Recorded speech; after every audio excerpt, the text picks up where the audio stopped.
to organize a regional group for Central Europe and Central Asia, Central and Eastern Europe, Central Asia, because we know that our problems in this region are a little bit different as in Latin America, for example, or United States.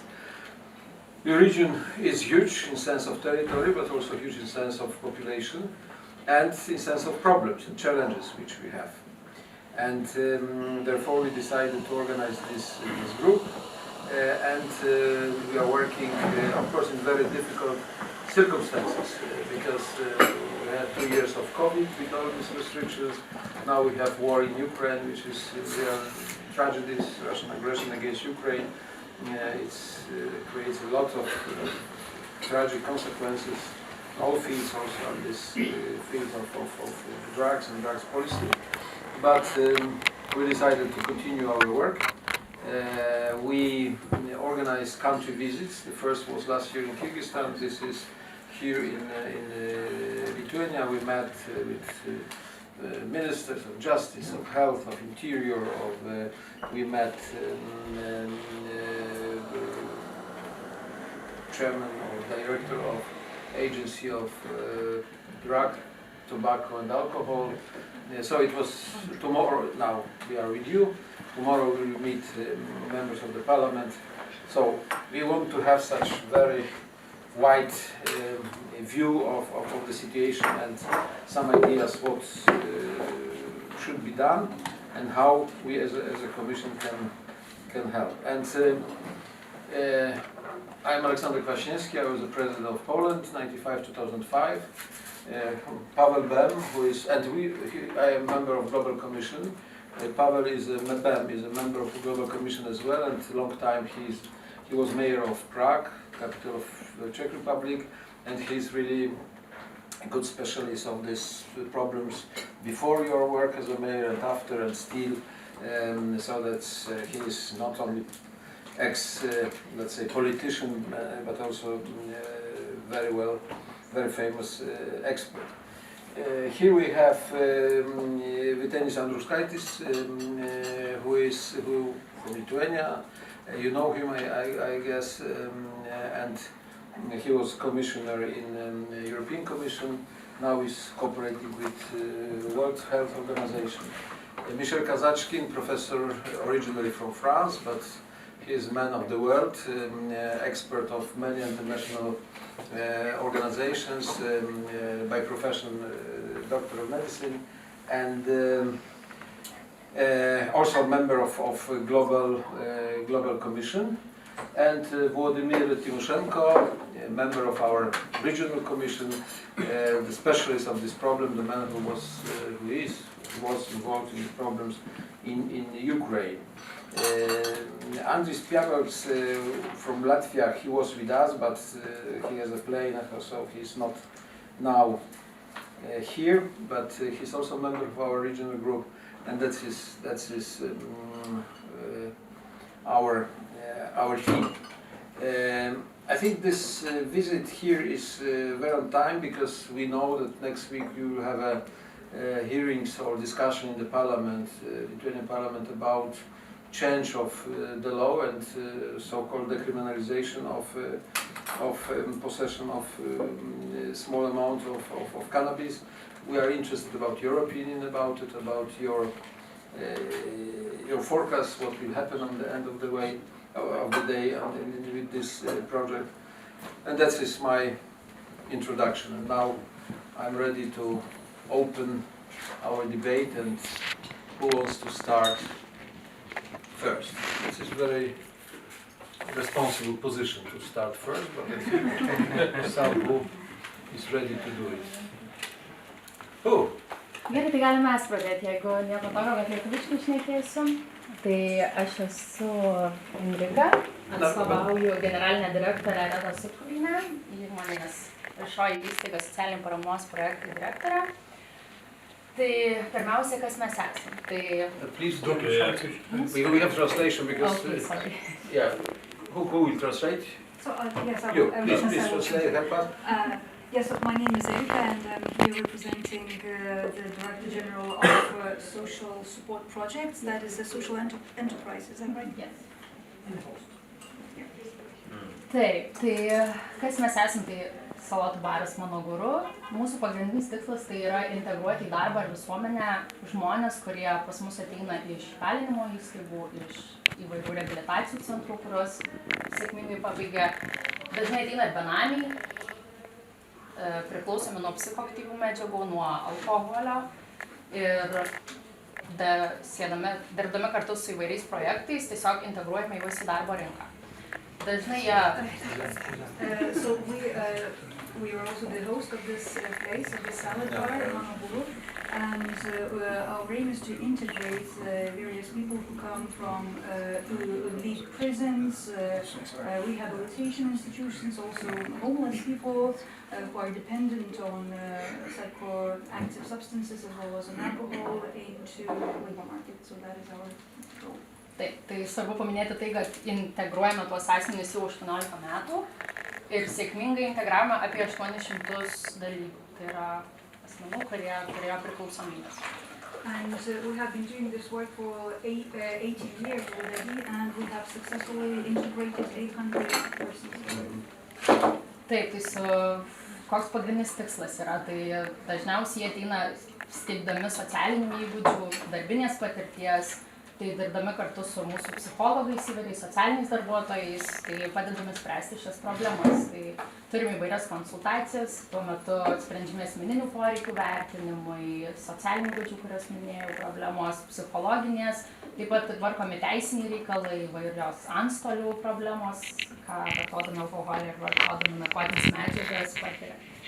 So our goal is to provide these people with various social skills and job experience, because this is something that we lack when they approach us.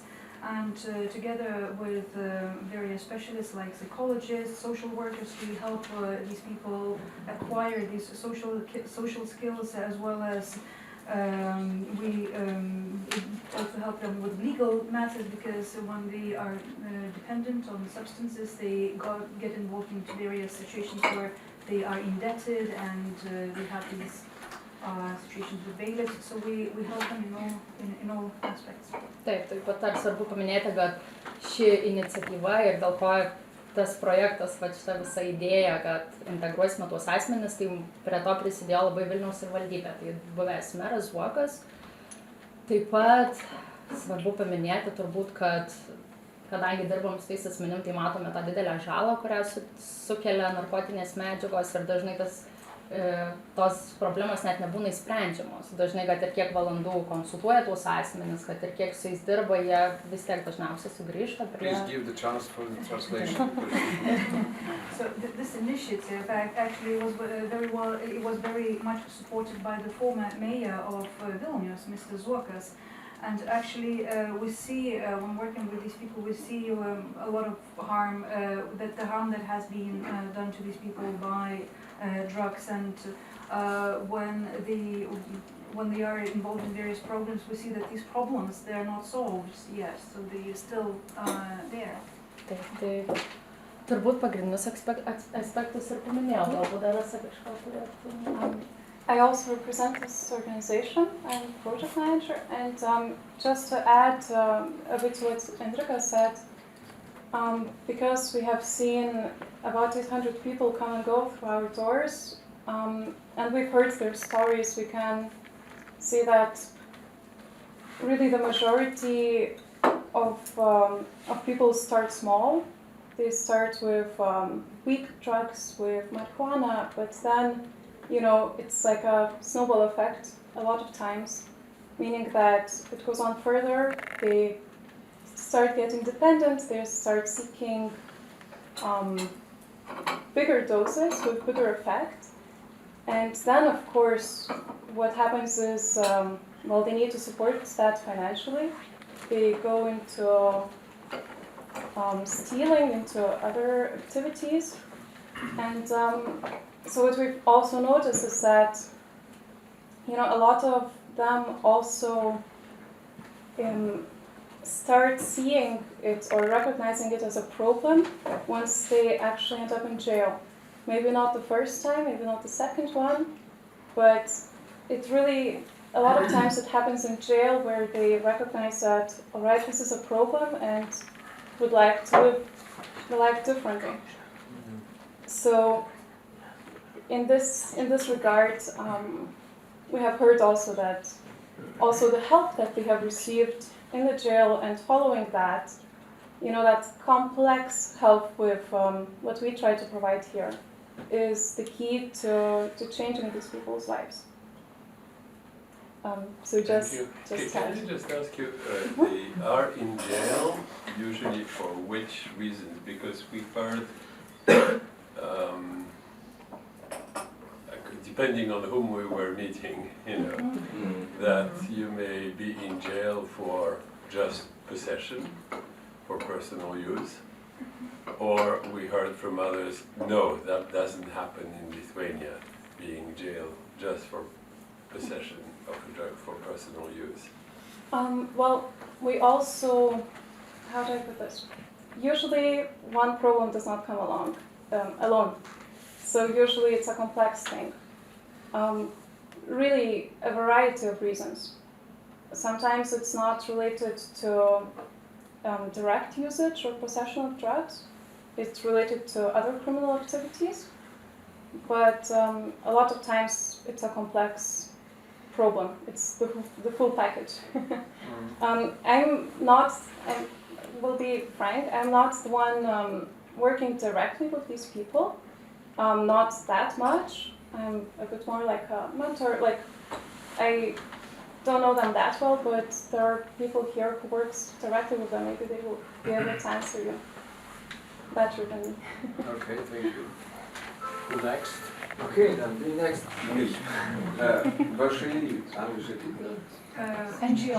No, not NGO, but public institution. I'm a representative of the public institution. And well, my story begins a very long time ago. In 2000 I used heroin for 1 year. And then I managed to quit by myself without any help of the doctors. After some years, I started to share my story, which led me to the starting of this organization. And I started to organize the festival. In the beginning, it was for me mainly idea to get people like me who are afraid to speak about addiction, who are afraid to open up and say, because it was kind of a shame to do this.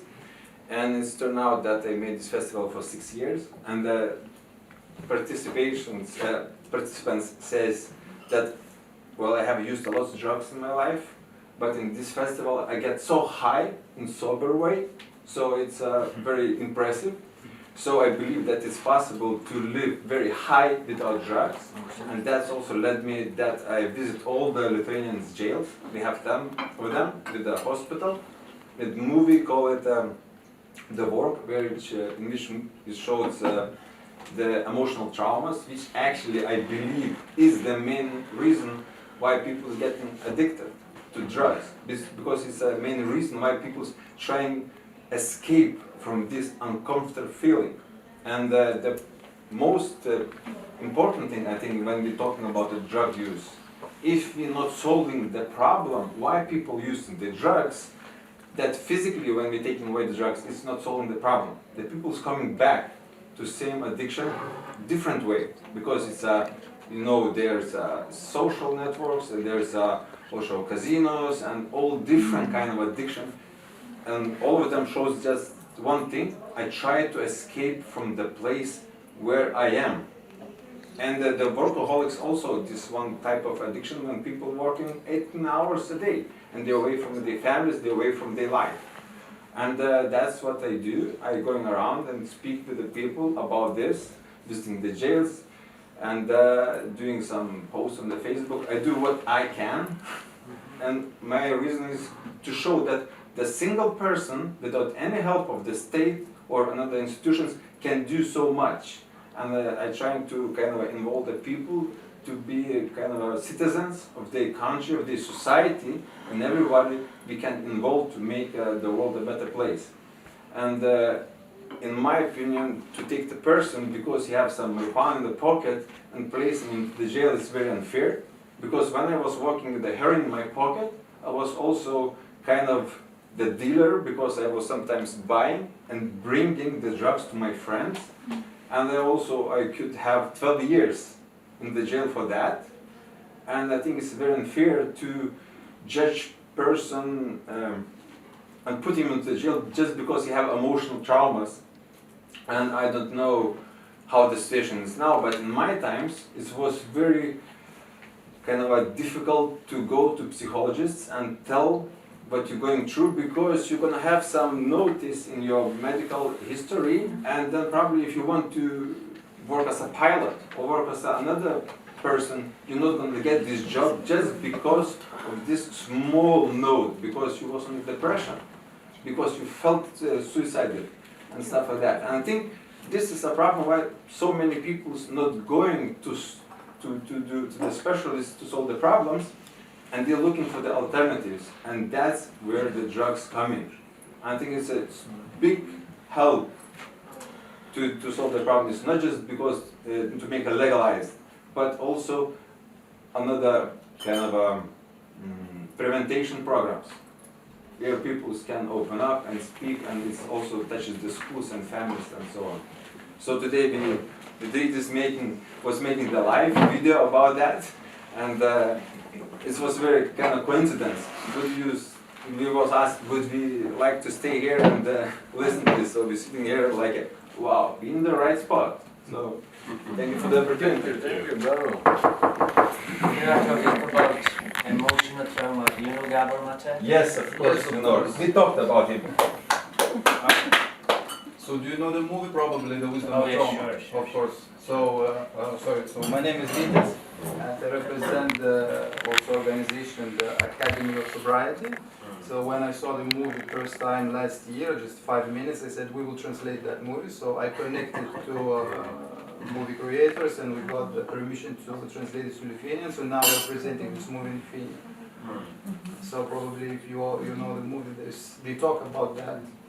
So what are we doing? I'm going to schools because in the school you can see teenagers or even let's say 10 years old. 10 years old, can you imagine 10 years old guys?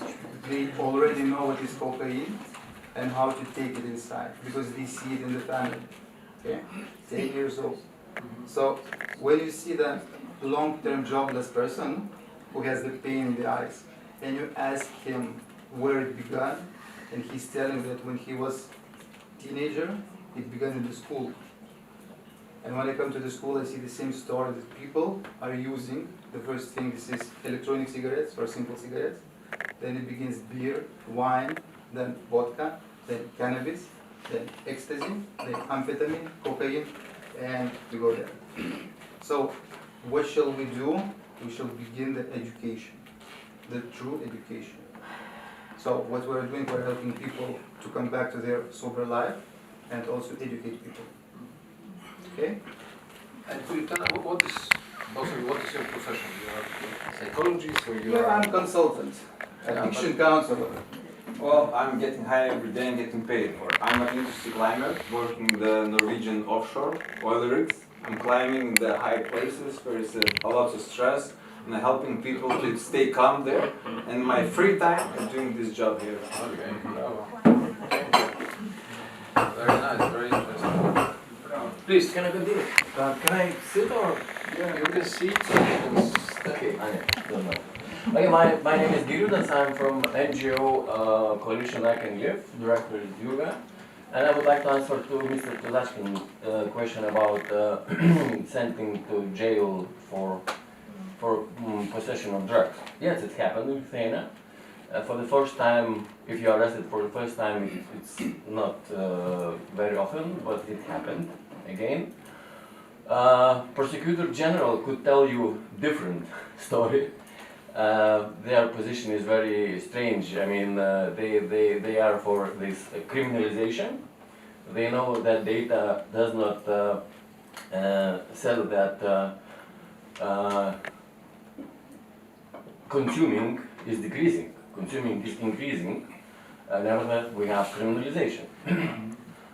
They are for criminalization, but at the same time, they say that we do not send people to jail. It's very strange.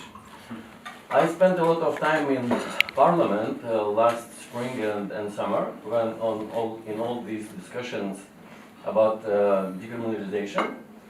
And situation we have, if to speak about politicians, okay, if to speak about society, society is very afraid of drug users. They do not understand what is going on. They do not think about reasons why people use drugs. For different, it's a lot of reasons, as you know.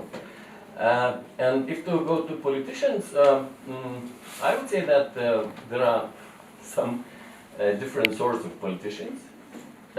Big part of politicians in parliament does not understand this issue. They base their decisions on emotions or political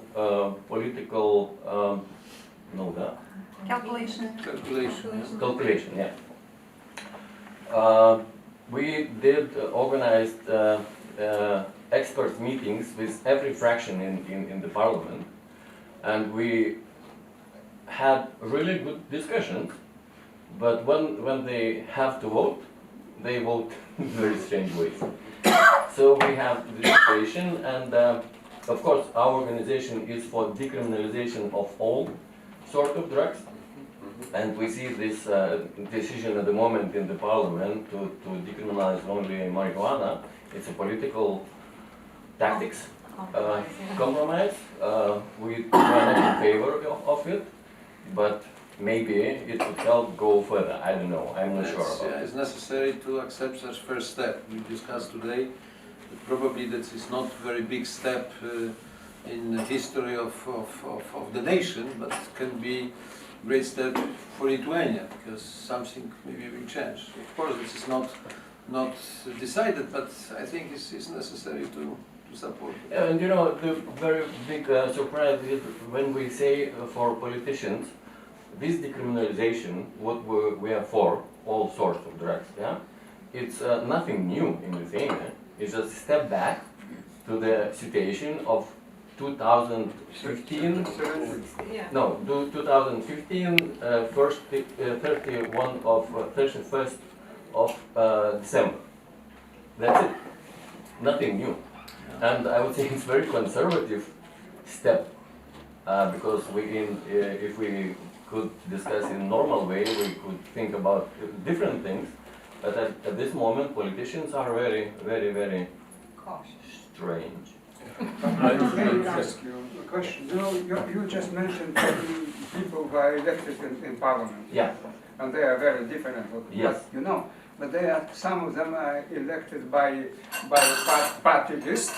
Some are elected in majoritarian districts. And can you organize in those majoritarian districts public debates with them, inviting also different people, and then supporting and changing their perceptions that they can calculate on how people think about one question and a second question. I was a little bit today surprised about very conservative position of Lithuanian Association of Local Authorities. Municipalities. Yeah, they know local authorities. Can you reach municipalities? Because municipalities also, they are very powerful body. They can also change them because it would be good to ask you all to be very active with those who are elected in municipalities. Yeah, Mr. Because here you mentioned Zokas. Zokas was very progressive one, and I was very happy about such step. You remember we met each other when I was in the Ministry of Health. But my question is, are you ready to discuss those issues with politicians and municipal, because they have influence into their parliamentarians? I understand, and I agree with that. These kind of discussions we need. But we are 2.5 people in our organization. Takes resources. And it's a difficult, I will add, it's a very good point, thank you, because we do see how parliament members do try to police their electorate in smaller towns. And the information doesn't reach people, there are no discussions in smaller municipalities. It's really something that's necessary, but it takes some resources and preparation to be able to find a way how to talk to people, because there's a lot of, defensive sort of thinking, there's only prevention with little kids and that's all we care about, right? So ways how to step over this kind of narrow thinking and go into a real dialogue. Language is very important. Yeah. Please. I want to add, I'm under the Corporation Harm Reduction Association. We are based in Vilnius but working for 29 countries of the Eastern, Central Europe and Central Asia. And I have example of such work. It is from Poland and Polish Network of Drug Policy. They found resources to have municipal discussion, really, in each municipality, in each voivodstvo. And I've been in Krakow for such discussion in Białystok. And it's really important step in changing public opinion, in thinking what is happening in their municipalities about drugs. Because majority of harm reduction services, majority of services helping people using drugs, majority of services in nightclub or festivals, which exist in the countries, they are not public because they have no resources for changing public opinion. And what I learned from this discussion in Poland, that first, we need this systematic resources in the region to change public opinion, but in the same time, we need constant resources for harm reduction, because for Lithuania, we all know that only this year, really, we have something we could call sufficient resources for harm reduction. And without the sufficient resources for harm reduction, for different harm reduction, for new psychoactive substances, for youth, for adult, in different settings, with mobile clinics, which, that's a problem. For different opioid substitution, that's a country with the oldest opioid substitution treatment in the region, and we all know. But in the same time, the resources are so limited, so community could even not know or no chance to know about the services because service coverage is so low. Yes. And that's actually very connected with this, like Estonia have experience of referral to community-based organization instead of imprisonment. So policemen working as outreach for harm reduction, connecting to the community-based harm reduction service to support. It's just unique pilot in Estonia for the whole region. We do need this.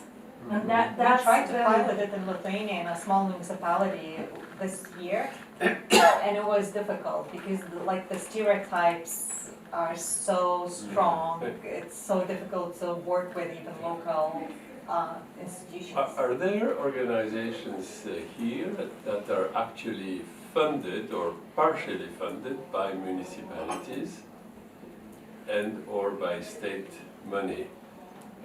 Because in many countries, some of the, let's call it social work overall, by NGOs is actually funded by municipalities. There's no example here. That's question one. Sorry, let me following up on what you said and on the small step. We also, of course, as you know, our commission is also for not only decriminalization for all substances, but also for removal of all sentences, being them criminal or administrative. Yeah, that's our position. But my question about the small step, I think it will have at least a symbolic, significance. Yeah, and it will be regarded and it will be noted by others, including at the time, and we discussed that at several occasions today, in times where in the European Union now on cannabis, as you know, there are governments that want to move towards legal regulation of cannabis for non-medical use. So it is a step forward, but my question is goes back to my first question on the jail. will that actually change something for people or not? I don't think so. Yeah, I know, but I wanted to hear it from you. I don't think so that jails change anything, especially in Lithuania, where jail system is it's a nightmare to compare with other systems where we have a lot of changes, very good changes. I mean, if you look at our police, for example, it's huge changes, positive. Jails are not changed at all. So. I don't know. Yeah, if your question about financing, yes, we have. But sorry, it should decrease the number of people jailed or not? Yes, I think so. Decriminalization. Yes, I think Yes, so. I think So so. that's Not that's the necessarily, not necessarily. Not necessarily. Because most but, people have other, the Yeah, but we have to deal with reasons why people use substances, and we have to finance help system for people who have any troubles. So all this money what we spend to criminalization for police, for prosecution, for courts, etc. It's a lot of money. We should finance health and psychological support for people. I mean, for us, it's very clear, but for politicians, not. Big part of politicians, I'm sorry. Yes, you are right. Not all politicians. I see now the situation a little bit better compared to 2 years ago, or compared to 2017, when they introduced, at that time, majority of parliament, they vote in favor to introduce such changes in administrative law and changes in criminal law. Now you see that such parties a little bit less in parliament, and parliaments, some are very in doubt. Some parliamentarians, they have fear not being re-elected. They know very well situation, and they have doubts, and they are staying far, and sometimes they are going out from the room not to vote. You know, it's simple. Yeah. We need 71 vote. Yeah. Really, 71. Now such, it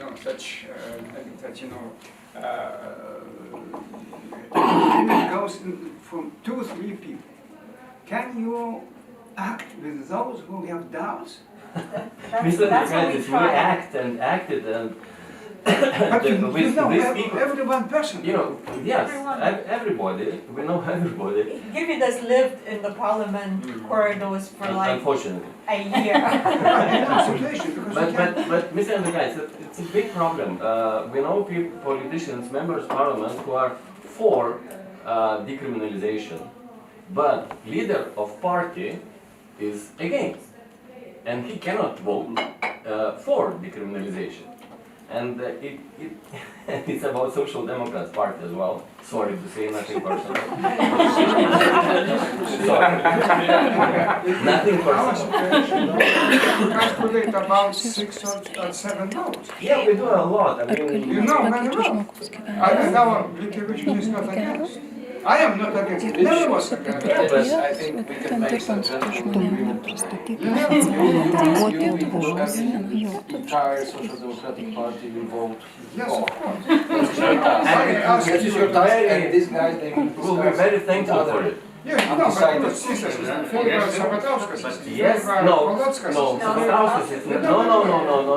Sabatauskas is not in favor. Sysas is in favor, but he is not He doesn't voting. vote, yeah. Okay. Okay, I can do my best.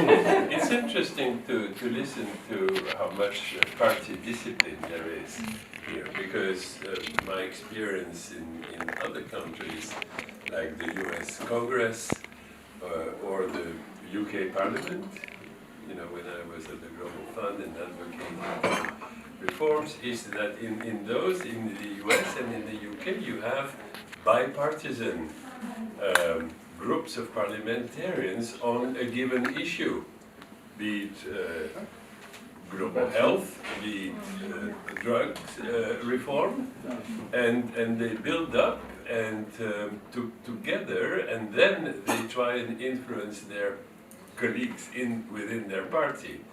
But some issues transcend party discipline. And that is of course correct, but I tell you why in Lithuania it's so complicated. Because in America and UK it's possible sometimes, not always, to organize bipartisan support. But here in Lithuania, because of so many parties, it would be necessary to organize multi-partisan support. Right. And that is the reason why this discipline is so serious. Because these groups are small and very enormous. So it's their survival. But the idea to go to undecided members of the parliament is good, and my idea to make Vytenis responsible for Social Democratic Party is the best. You know, in our program is decriminalization. In our electoral program, you can read it. I know. It's correct. Paluckas will be in favor, Sisas, Sabatauskas. No, Sabatauskas no, but it's too much detail. No, please believe me. Sabatauskas is in I know favor. Sabatauskas. Sabatauskas did this. Okay, You speak with him. yeah, I can speak with you. Because he is in favor of proposing on the LGBT rights. It's not against. Really not. Maybe he was, out of parliament at that time. Maybe, but I will ask him. But okay, so because we are global commission, regional commission, now we are Lithuanian commission. Because we need to achieve results. Please don't name everyone by more name. personalities because it is too difficult for us. Okay, so but that's important. First step, I think, small step. I agree, but important to do it. Okay, who next? Please. Excuse me, can I add to your question about funding? So our organization does receive a small part of funding from the Vilnius municipality, but it's inconsistent, meaning that we have one project, then the project is over, and then we're left without nothing. So it's of course a big help. We are very grateful for that, but just adding to the colleagues, it's really not enough for the prevention, and so this part should also be addressed, not how to solve the problem why people are using drugs in the first place. Understand. Thank you. Thank you, please. So Lithuanian Tobacco and Alcohol Control Coalition, and just to remind that we have supported the decriminalization of use, because as you say, that's how it was in 2015. However, evidence shows, and we know clearly, that this will increase consumption, and that is one of the reasons why there is a very strong resistance. It's not even resistance, as you mentioned, municipalities, they are going to have to deal with the harm. And Lithuania is still a country where drug abuse is not really fully reimbursed and paid by the state. So it's only a limited number. You heard even harm reduction. Now they're a little bit happy about the funding that they received. But the treatment programs, they're not receiving programs, so adequate money. So that means that harm reduction is funded better than the treatment programs, which is... That's not true. It's not completely true, but also you have to remember that the numbers are really much smaller. We're talking about under 10,000, and we're talking about hundreds of thousands, or not hundreds, but at least 100,000 who need treatment for alcohol, drugs, and they're not receiving the services in adequate fashion. So that's one of the reasons why when there is no system of properly funding programs that will address increased consumption. We know that that's evidence from all countries that have legalized. So we have to address that issue properly and adequately. Even decriminalizing, it increases accessibility and availability. It also decreases the price, and we know that, I'm sorry to say, but people consume drugs not because of trauma, but because of availability and because these drugs are addictive. So, we can discuss about different, but one of the driving forces for addiction and for consumption is simple curiosity. And you cannot say that that's traumatic experience. It's simply, it's curiosity. And that's how people start. And you heard a lot about harm. That is, starts off with light drugs, starts with alcohol, starts with smoking, and then moves into hard drugs. And as I said, municipalities, with very little support, they have to deal with the criminal activities, with gangs, with harm to families, with harm to old people, with thefts, with assaults, which are not very nice. So I think that funding properly full treatment programs, structured treatment programs, not just psychological help and counseling, that could be actually helpful. So the point is not to fund so much NGOs. We are an NGO, we're not receiving any state money, but it is to fund state services, state health services that would actually reduce the number of consumers rather than public insurance. What is the role of public insurance? We do have, but there is not a single country in the world that can provide for everybody who consumes adequate services.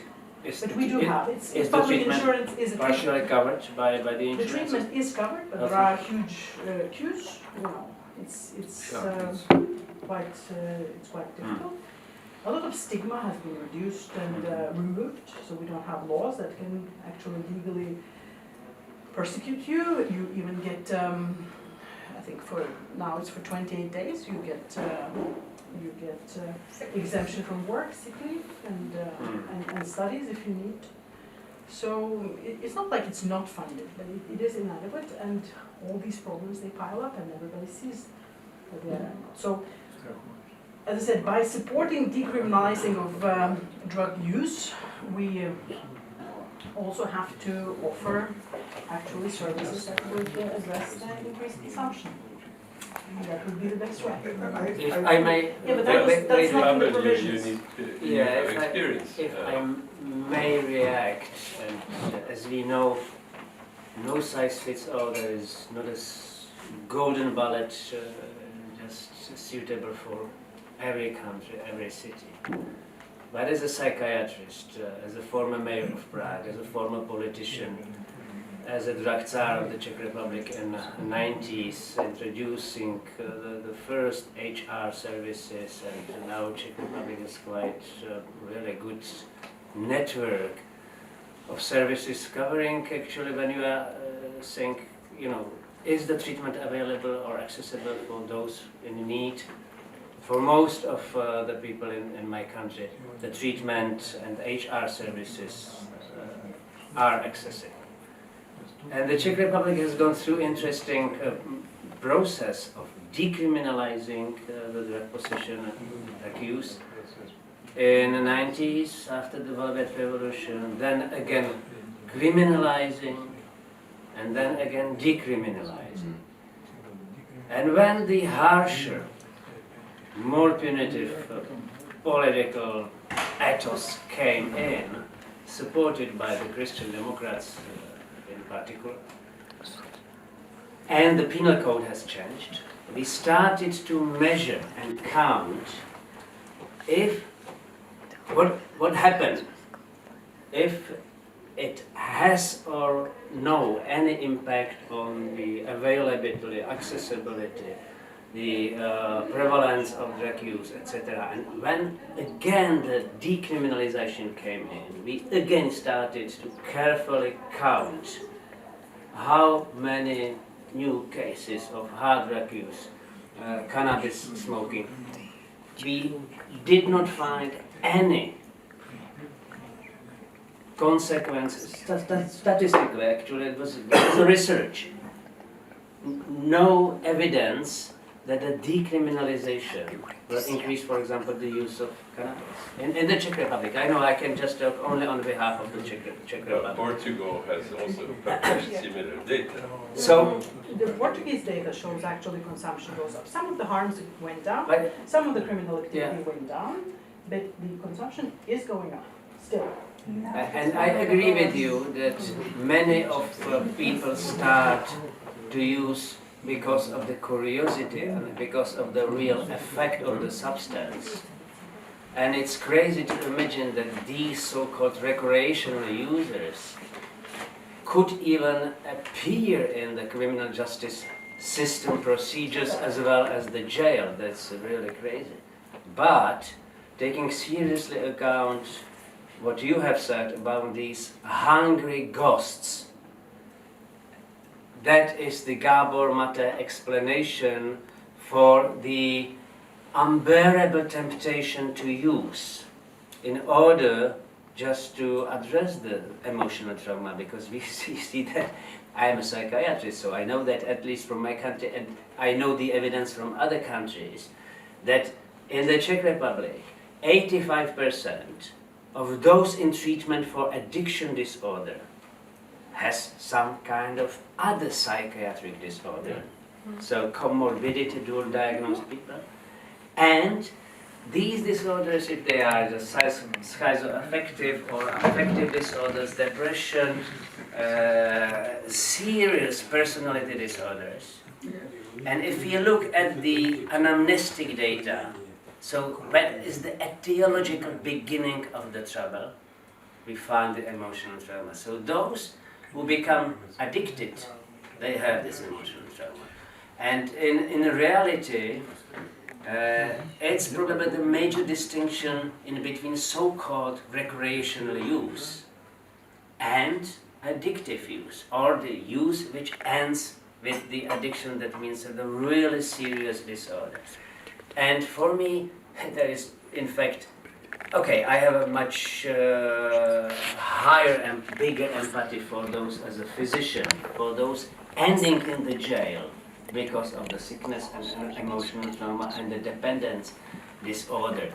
However, it's as crazy as seeing recreational users just appearing in a jail or just in contact with the criminal justice system. It's even much worse to see the really sick person who is becoming the object of the stigma because simply he is not using once in a month, once in a week.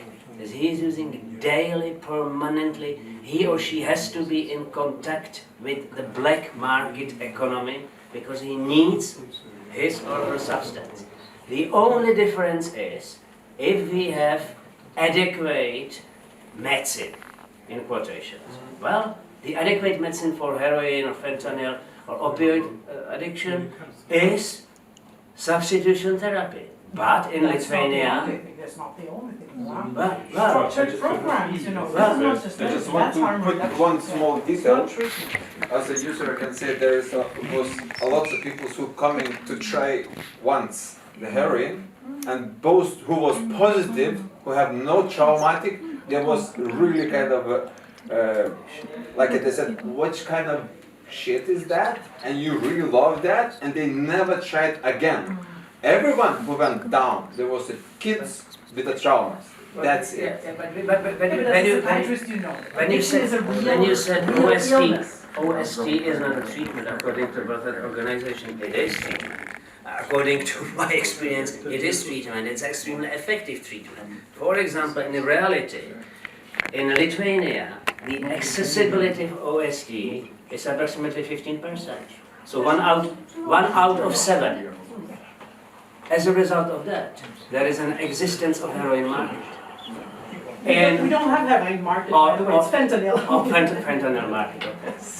If we look at Switzerland, as a result of coverage of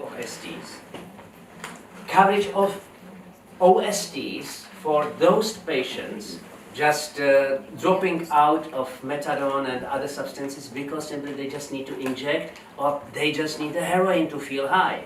So the heroin-assisted programs, at the end, they simply deconstruct the heroin market. So if you talk to law enforcement people in Switzerland, they are saying, well, what happened with the heroin market, the black market, violent market? Disappeared. Almost disappeared from 70% because of the reality of supply of the adequate medicine to those in need. So I think if you look at the decriminalization from the perspective not only of criminal justice system but also from the health angle, the public health angle. So we finally see that there are solutions. And the solutions are quite cheap because the OSTs are extremely cheap. Harm reduction services, looking at the needle exchange schemes, even in jail, this just costs nothing. But in Lithuania you still have 30, it's approximation, I know, just 30 needles, cleaning needles per capita per person per year. So no, it's nothing, it's something. Okay. Yeah, But that still means that 1 out of, I don't know, 15 injections is safe, and 14 out of 15 are not safe. So no wonder that the HIV and HCV seroprevalence among injecting users is still high, and will probably never get down, even though it's going down a little bit in the past 5 years. But we have heard that looking at the new cases of HIV, 1/3 of those are due to the unsafe injecting practices. So there is a lot of things which are so easily to change. And I think if you start with the decree, even cannabis, it's much better than nothing. In my opinion, okay, if we have decriminalization and we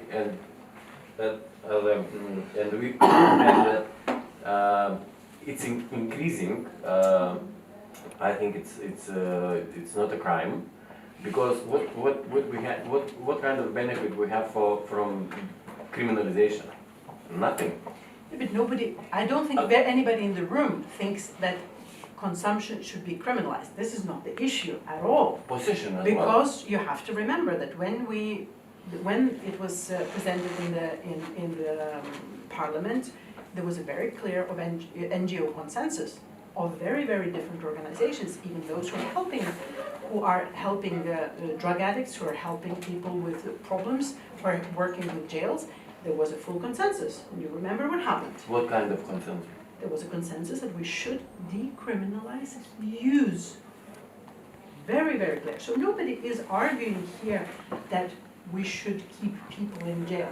That is not even an issue in Lithuania, and even among the public. What kind of criminal you see in possession of small amount without aim to sell? Can I What's talk a wrong? little bit? Sorry. It is increasing availability. You know, these are drugs with addiction. Alcohol is available. Correct. From position of a user, okay? Ex-user. So, when I read about the decriminalization of small amount of all drugs from first schedule, okay, I checked the recommendations. What is the small amount? Okay?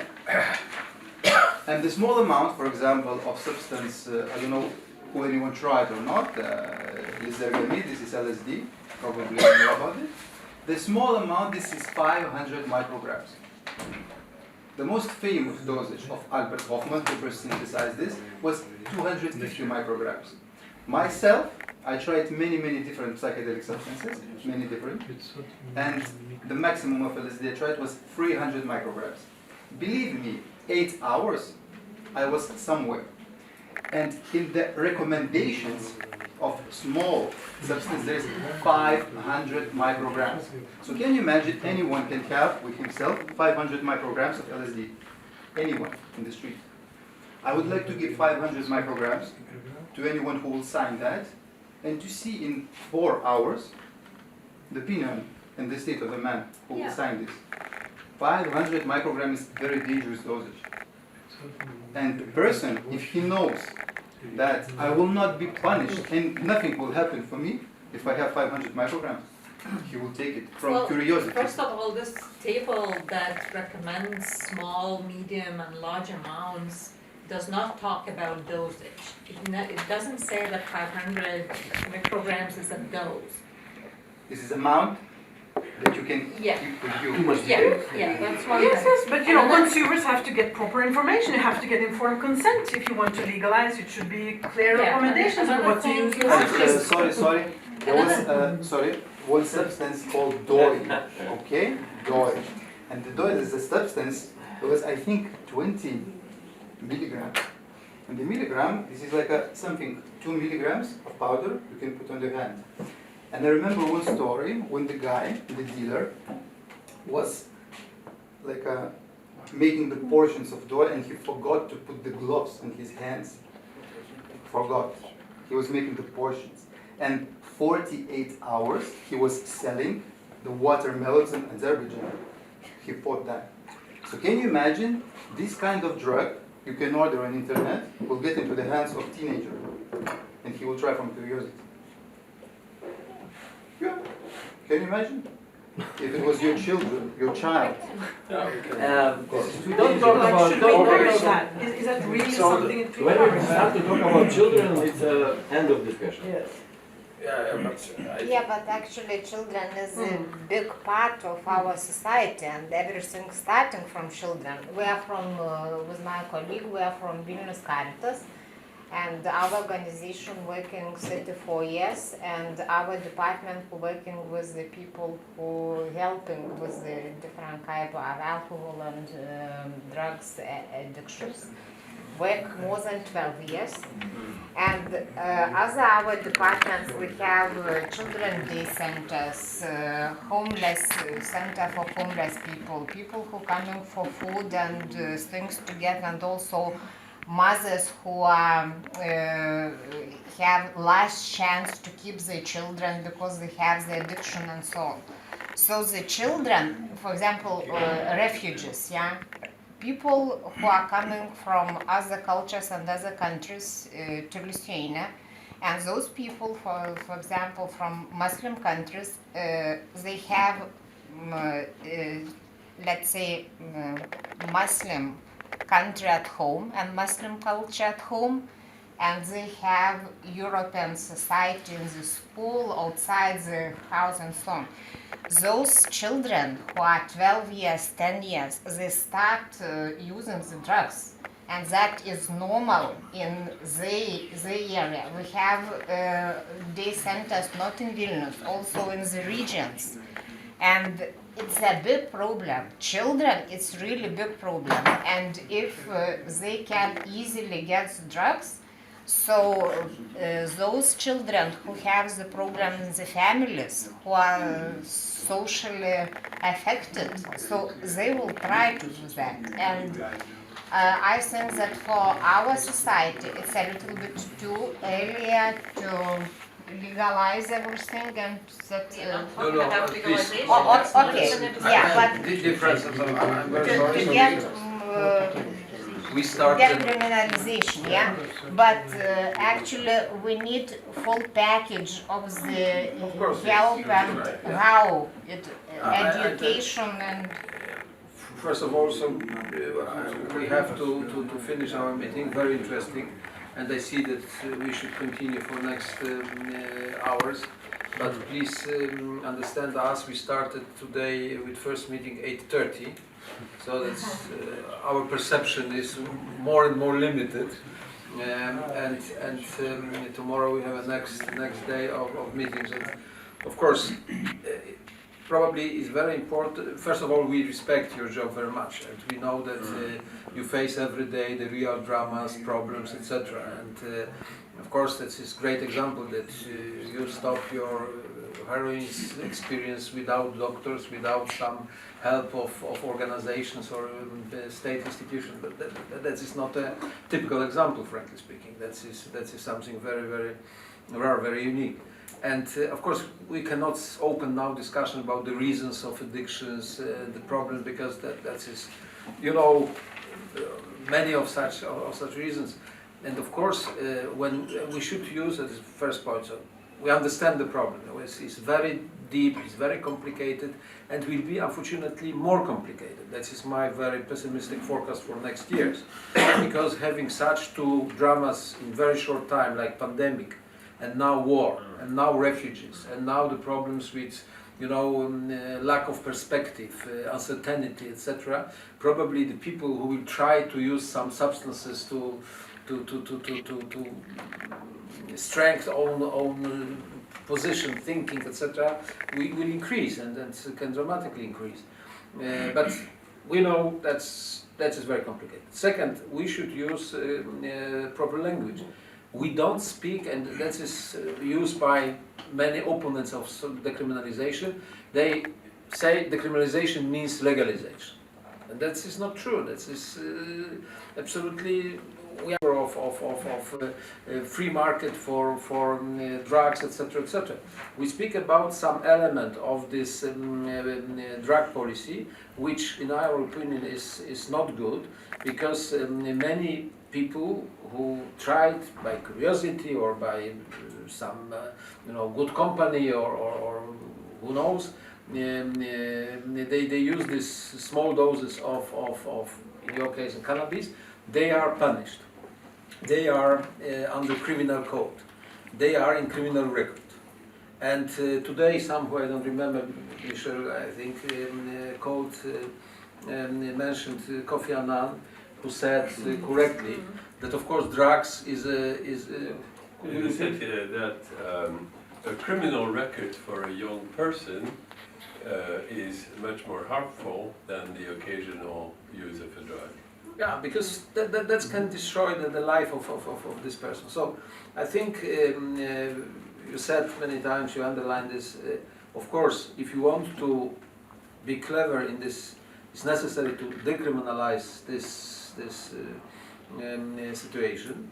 Then of course it's necessary to fight through police, etc., against smuggling, trafficking of drugs and all these things. And of course this is the most difficult task for the state, for local authorities, for NGOs, how to solve the problem or limit the problem. Because this is question of harm reduction, this question of the healthcare system, there's a question of education. You said education, of course, education is crucial. So the kids, the young people should know what means drugs, what kind of course that is not enough to stop them, because curiosity can be much more stronger as all this education, we know it.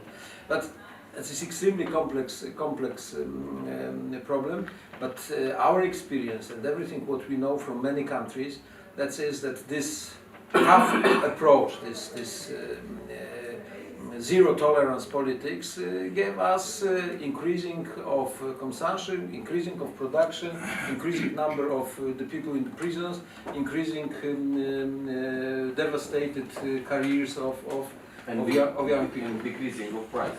And decreasing of price, yes. That's An increasing age. If I may, on a few words, please keep in mind, we have no one silver bullet to solve such complexity of problems. Absolutely. And we need to understand one way or that another, just I want to add, because I'm listening carefully all the time. Actually, the criminalization is quite okay if it goes as a complex thing.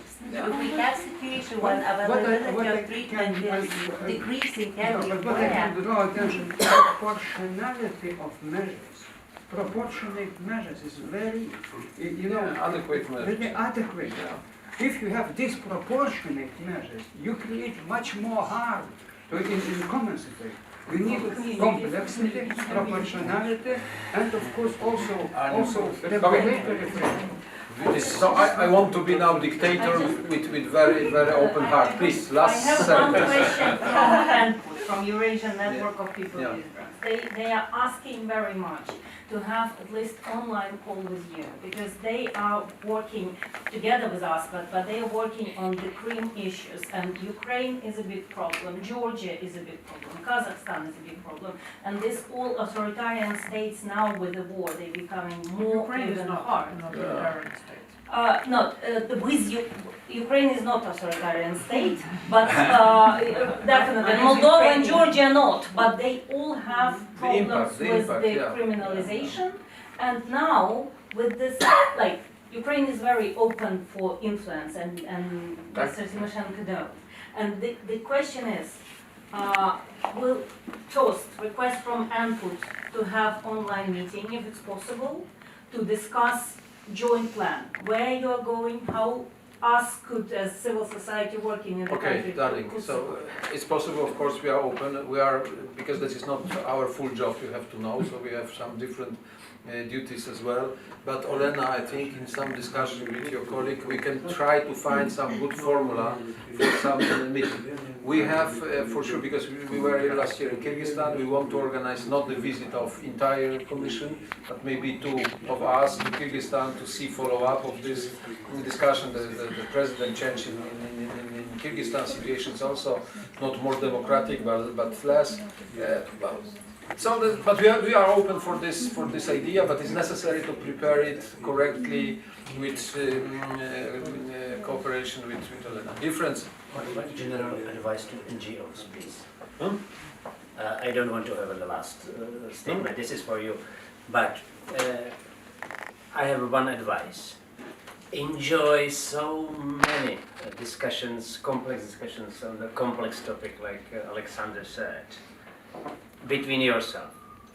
But whenever you approach the politicians, please act in a unity, because otherwise you never ever achieve. That's very important message. I tell you, unity is very important in such dramatic situation. Frankly speaking, Ukraine can win this war only if the West, the democratic world, will be united. Without our unity, they have no chances at all. And this unity in such situation, that is your small war, let's say. And in this small war, your unity is absolutely value itself. So, friends, thank you very much. We wish you all the best. And again, we appreciate, we respect, we admire your job very much. We know how it is complicated. We know how resources are small. But this is very impressive. What you are doing is impressive. And please, not resign, please continue, please fight, because that is our small war which we should win. Thank you. Thank you.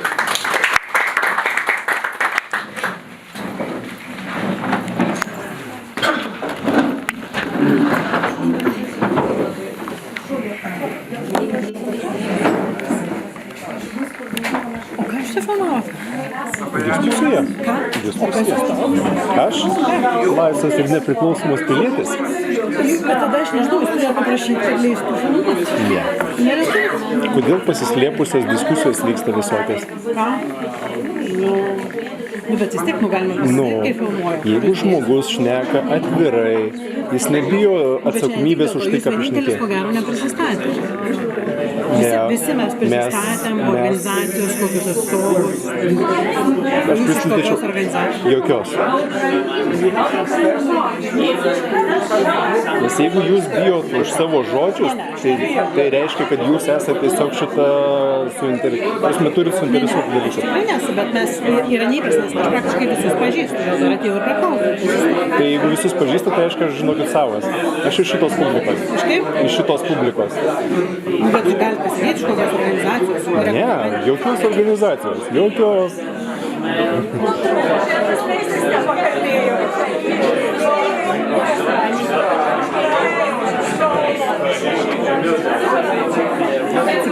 Taip. O jūs čia kažkur filmavote ar savo tikrai istorijai? Savo istorijai.